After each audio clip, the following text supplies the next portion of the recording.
This is James Devine coming to you with almost everything I've learned about teaching band podcast. And today I want to talk about work and life balance. I know exactly how to fail at work and life balance. In fact, I failed twice. My first teaching job, I was about 6 or 7 years in, and I just got too busy. I didn't know how to say no. I ended up becoming grouchy, cranky. It's not a good thing to be burned out. So if you can learn from me and avoid it. Then my second job, I was determined not to let that happen ever again. And I lasted a little bit longer, but about 11 to 12 years in, I hit a point of burnout again. My third job, the third time was the charm because I avoided burnout in that job. I retired and now I teach half time. And I think I have it under control to not hit that point again. One thing I want you to remember about balance, it doesn't mean that every single day, every area of your life is going to be balanced. That just puts too much stress on you to do that. Concert week, you may let your eating habits and exercise slip up.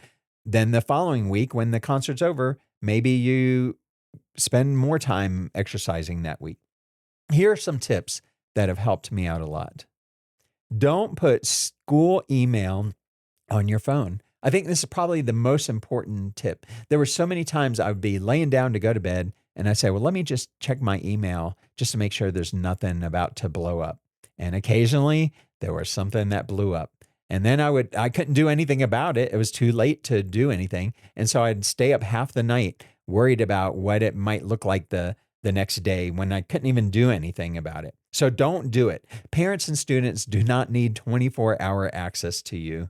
Unless someone has died or is severely injured, most things can wait till at least the morning. So just don't do it. The next tip is actually schedule a time to leave work. It might sound simple, but a lot of people don't do this and they're just like, I'm going to keep working till I'm done with my work. But sometimes you might put a timer on your phone. You might set some other timer on your computer, just so you know that now's the time to leave and go home. Stick to this faithfully. There's always going to be more work. My son, David, went to the high school I taught at, and he was on the wrestling team. And wrestling practice was from like 3 o'clock till 6:30 every day. And I thought, I'm going to get a lot of stuff done. And from 3 to 4, I got quite a few things done.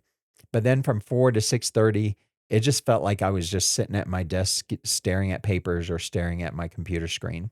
I realized after about a week and a half of that I was not getting anything done during that time. So I would spend about an hour working on things to get caught up. And then I would go for a run, or I'd read a book, or I'd watch something on my computer. I ended up doing some things differently and learned that unlimited time doesn't mean you can get more done, because at some point your body's just too tired.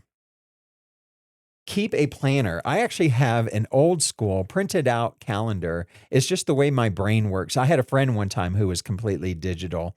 And so he calls me up one time, 2 days before we were supposed to get together. And he said, James, I don't remember why, but my phone's telling me we're supposed to get together in 2 days. We had a joint rehearsal, but he hadn't put enough information into it. With my calendar, I have the whole month printed out because I kind of need to see that month as I'm planning, or if someone asks me if I'm available on a certain day, I can see what's around it, what's before and after that day, and be able to decide if it's something I have time for or not, so that I don't hit that point of burnout. And then when I get to the new month, I put all of that month onto 4 weekly planners to kind of break things down a little bit for me. So I'm not trying to do too much. I actually have a year ahead. So right now it's July of 2024 when I'm recording this, and I already have a 2025 calendar. I've blocked out my birthday. I blocked out my wife's birthday. I blocked out our anniversary. It doesn't mean that I won't change my plans, but what it means is that if someone calls me and they ask me, can you play a gig, and it's during the weekend I have blocked out for my anniversary, my price is going up for that weekend, because then I can tell my wife, hey, hun, we're going to celebrate a week early or a week later, but now we have a little bit more money to celebrate, versus telling her, oh, I'm sorry, I'm busy our anniversary weekend. She would be happy if we had more money to spend. But otherwise, I say, sorry, that weekend is booked already. Here's another reason I like to have a printed calendar. If you're in a meeting and you have your printed calendar open or the pages in front of you, no one's going to yell at you for looking at that or even making notes in pencil on it. But if you have your phone out and you're looking at your calendar, someone's probably going to be upset at you for looking at your phone. I also schedule in my calendar, and this is what helps to avoid the burnout too. I schedule every couple of months a long weekend of rest where I don't have any gigs, I don't schedule any performances, I don't do any work. And and usually that fits in very nicely with things that are already on the calendar. So for example, February, I might do President's Day weekend and block that whole weekend off. In April, I may block off 3 days for Easter weekend. When you keep a calendar, it reduces the tendency to say yes to something out of guilt. Here's some real conversations that I've had before keeping a calendar. Friend, what are you doing on Saturday? Me, nothing. Friend, great, you can help me move. Me. Now, after keeping a calendar, the friend says, what are you doing Saturday?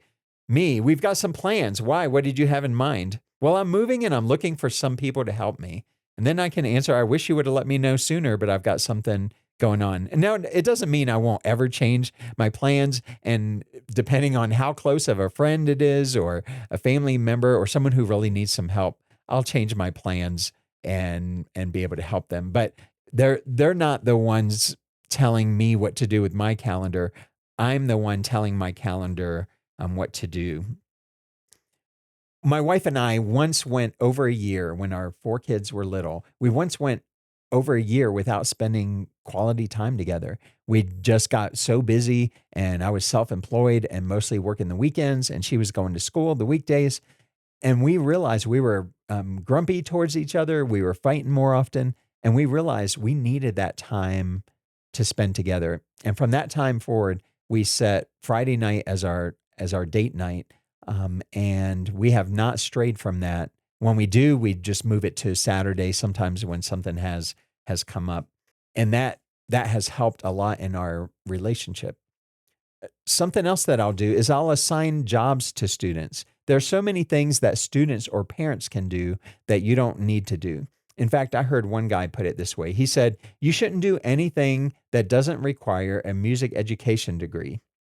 Is there more work initially to delegate tasks? You bet. But if you train students, if you create job descriptions for them to follow, and if you interview them for the positions, you'll be surprised at the things that they're able to do.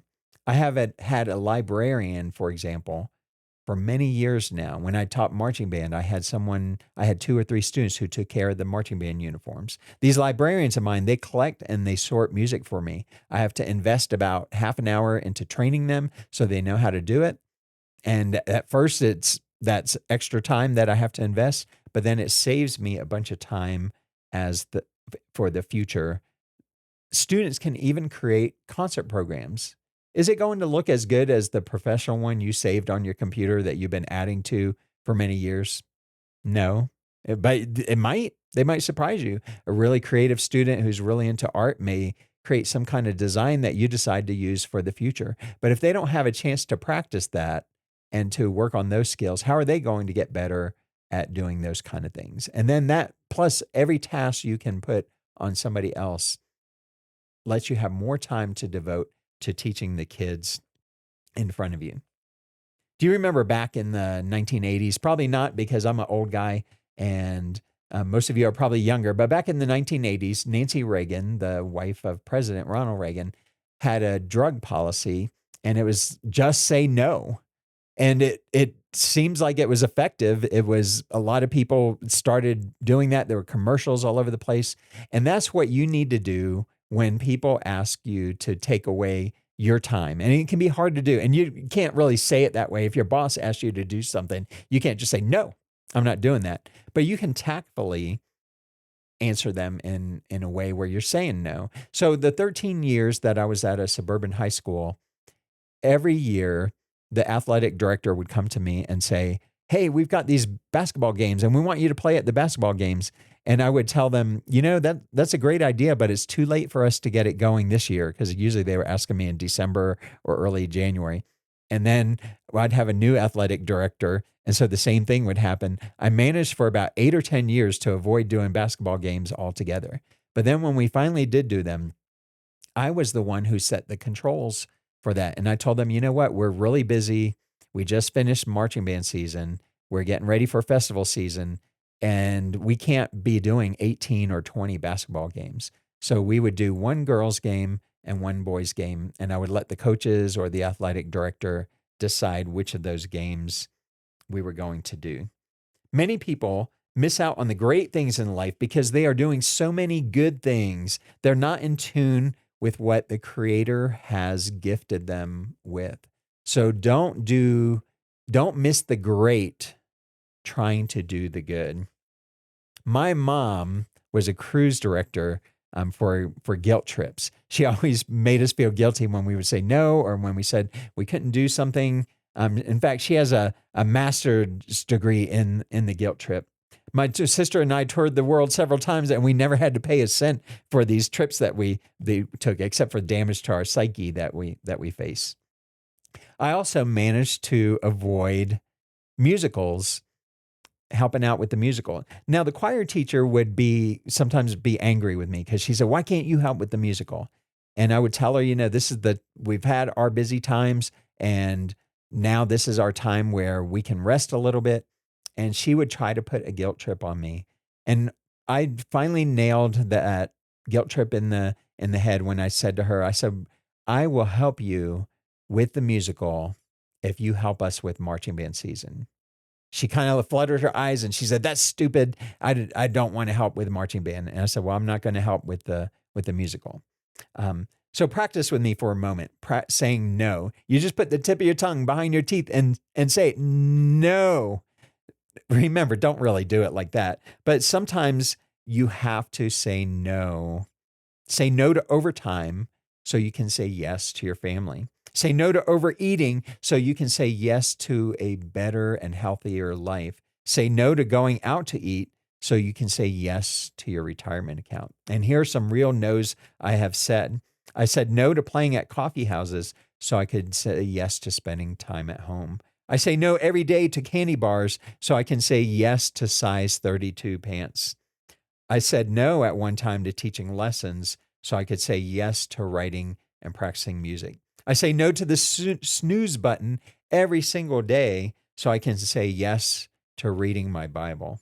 And I say no to Starbucks so I can say yes to a cruise with my wife of 37 years. Say no today so you can say yes. And if you need help saying no, I would be glad to be your no coach. For a free first call, give me a call at 719-238-4193.